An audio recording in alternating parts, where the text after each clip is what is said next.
اس tenure میں مجھے اس floor پہ پہلی دفعہ بات کرنے کا موقع ملا تو آپ کا شکریہ ادا کرتا ہوں. کوشش کروں گا کہ لمبی بات نہ کروں.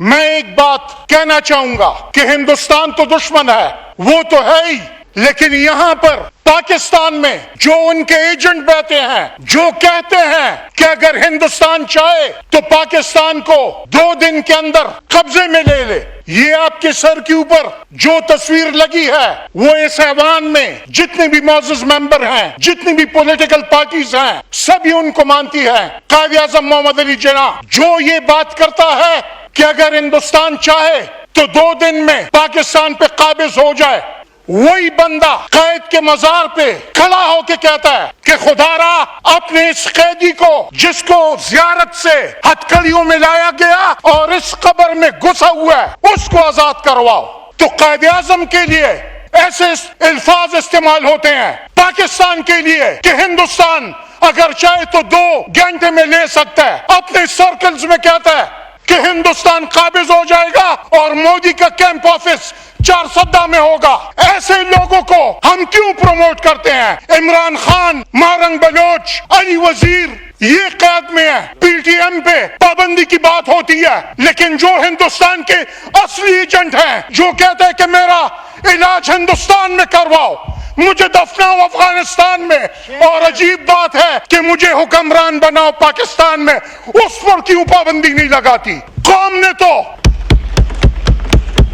ان کا یہ حشر کیا ہے کہ باپ بیٹا اسفندیار ولی اور احمد ولی 5 دفعہ وائنڈ اپ کریں پلیز. کنسیکیٹو. میں پہلی دفعہ بول رہا ہوں چیئرمین صاحب، آپ کو سننا پڑے گا اور میں جلدی وائنڈ اپ کروں گا، لیکن جیسے اوروں کو ٹائم ملتا ہے ہمیں بھی دیا جائے. کیا ہم بیک بینچرز ایونیز نہیں ہیں؟ تو اسفندیار ولی اور احمد ولی پاکستان کے بارے میں، قائد اعظم محمد علی جناح کے بارے میں ان کے یہ خیالات ہیں، ان پہ کیوں پابندی نہیں لگائی جاتی؟ تو میری یہ درخواست ہے کہ جو بھی کرتا درتا ہے، چاہے وہ حکومت وقت ہے، چاہے وہ ہمارے ادارے ہیں، چاہے جو بھی کرتے ڈرتے ہیں، میں چاہتا ہوں کہ میں نے جو باتیں کی ہیں یہ میرے پاس ریکارڈ پہ ہیں احمد ولی کے، یہ اسکرین پہ دکھائی جائیں. اگر اس نے قائد اعظم کو گالی نہ دی ہو تو میں گناہگار میں ذمہ، پھر مجھے سزا دی جائے. اگر میں افواج پاکستان اور پوری قوم کو مبارکباد اور خراج تحسین پیش نہ کروں، کیونکہ آج